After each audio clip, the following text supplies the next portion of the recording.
Well, here we are again, going to read another story from Saving Grace, or The Grace That Saves, by J.T. Mawson. But before I even read the story, which is entitled, by the way, An Old Man's Mistake, let me just ask a quick question before I even start to read. Are you one who thinks that you have lived a very good life, that it's pleasing to God, and that you are all right to enter eternity, that you will experience the joys of heaven because of the life you lived? Well, maybe you better listen to this story then. I responded to a request.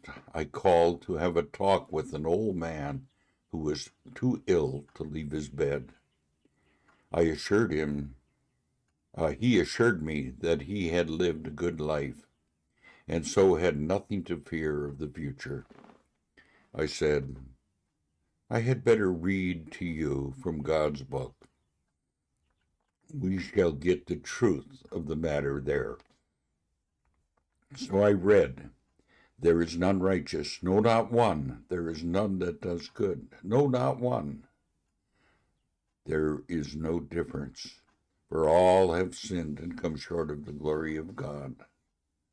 You can read this out of Romans 3, verses 10 and 11 through 23, and I advise to read the whole thing. These words seemed to startle the old man, and he said, after thinking about them for a little, I am afraid that I have been a bit of both bad and good, but perhaps God will balance the one against the other. Well, I said, let us consider that now. You go to Mr. Brown, the grocer, and you get goods from him every day for a week and pay for all you get. That would be doing right. The next week, you get more goods from him for which you don't pay. Then the book's against you. Then the following week, you pay for what you got. And then again, the next, you don't. Do you think that Mr. Brown would balance one week against another and call it square at the end of the month?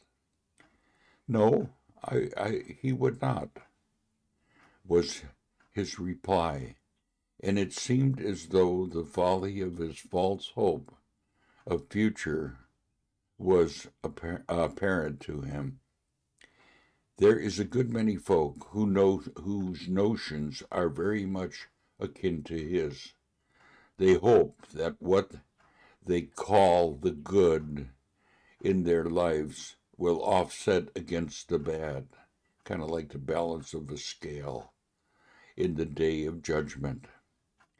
But they are deceived of the devil. To begin with, that which they call good is base coin. It is a purchasing power, or, to use a striking smile of the Bible, all our righteousness are as filthy rags. Wise men and women believed what God says, even though it may not feel or they may not feel or understand it.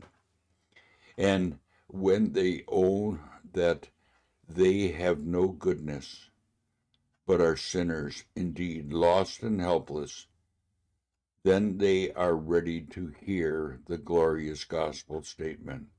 Christ Jesus came into the world to save sinners. 1 Timothy 1:15.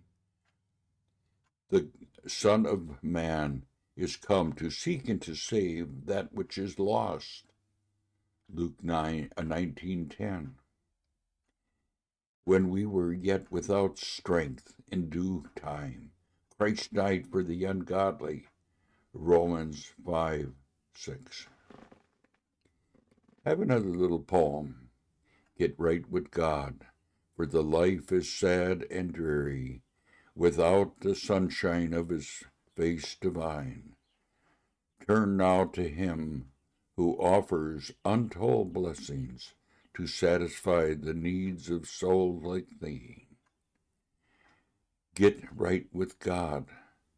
Thy load of guilt is heavy, and God alone can take that load away. He gives his well-beloved Son to suffer upon the cross, that thy debt to pay.